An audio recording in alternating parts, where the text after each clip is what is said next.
It's hoops, b-ball, all passion and heart, skill and dedication.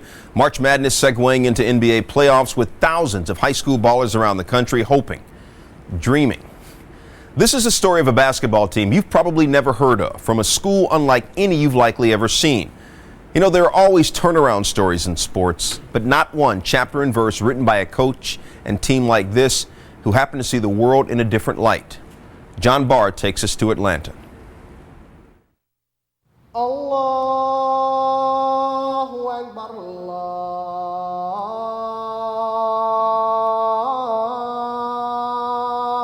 Akbar. 5 times a day, the call comes.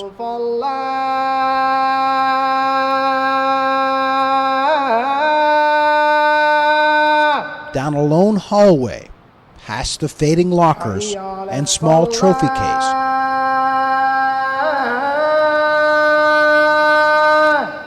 It's a call to prayer that starts in Mecca, half a world away,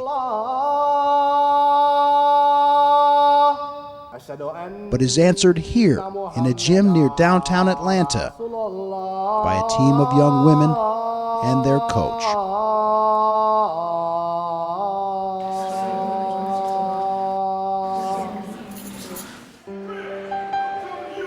They are the Lady Caliphs of W.D. Muhammad, an all-Muslim high school of only 87 students. A school where strict Muslim beliefs dictate the girls must never show their heads or legs in public, even on the basketball court. We believe in covering our bodies. Our bodies are only something that our husbands should see, so we feel that until we get to that point where we're married, we should cover our bodies. As recently as 2 years ago, the girls struggled through a winless season. We was already down because we were losing, and then when people made comments about our uniform, it would put us down even more. After that season, when nobody believed the girls' team could win, Farad Abdul Rahman volunteered to become head coach. But even he, a Muslim, was surprised by what he found. Initially, I was concerned. I'm used to the scarves, but not necessarily on the basketball court. So when I initially heard that they wore scarves and sweatpants, I was like, whoa.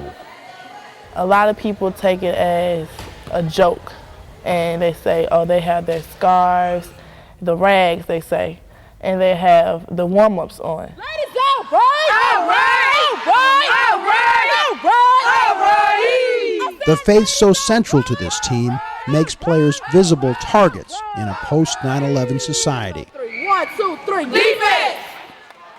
Well, most of the general public believe that we're terrorists, and that is not true. They called us dirty Muslims, they called us pigs, but we uphold a belief system where stuff like that is not going to affect us. It only makes us stronger. Battling bigotry and bigger schools, Coach Rahman inspired a remarkable turnaround. 0-20 before he arrived 2 years ago, the Lady Caliphs finished this regular season 21-1. We say, okay, they take us as a joke. Oh no, they're going to see us when we get on that court. They're going to see that our scarves and our sweatpants do not affect our play. I tell them to remain themselves. That's all right. In life, you're going to hear a lot of things. Be strong and be confident in who you are. And that's all that matters. Then after that, I say, okay, now go whoop them. Our number one thing is taking away all hope, giving you no chance. Do we agree with that? Yes. Take away hope. The first 3 minutes, let them realize what they're up against. Do you understand? Work hard, y'all. Work hard. You understand? We have everything to lose. Come in. Defense on 3. Rahman is driven to win on the court by a personal loss away from it. Nearly 8 years ago, his younger sister Baina was murdered, stabbed in her home by her boyfriend after she'd tried to break off their relationship. As time went on, I felt a little guilty, like, I was somewhat responsible because I'm the oldest. I've been responsible for her as well as all my brothers and sisters all my life. Beanie's death, he knew he had a job to do. Knew it's a lot of girls like her. She is not the only one and will not be the only victim in this. And I will not let her death be in vain.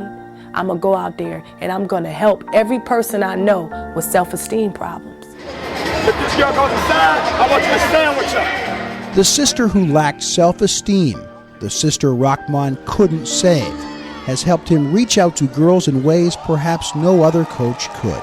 You played wonderful. That's what we need from every time. See how happy you were? Moving around? Good job. Every day he gives us stories about life lessons and how we should choose for the best and be the best in life. And from that story, it motivated me to not only do it for myself, but do it for him as well as his sister. A higher calling, answered daily by a team few believed in and by a coach who restored both confidence and a will to win. I think people's views of Islam are so twisted and so incorrect. It's good for them to see Islam in a regular sense. These are regular black girls from a regular community. When someone is putting you down, calling you all these negative names, and you go out and prove them wrong and you win, it's just like you're on top of the world. It's a wonderful feeling, and I love it.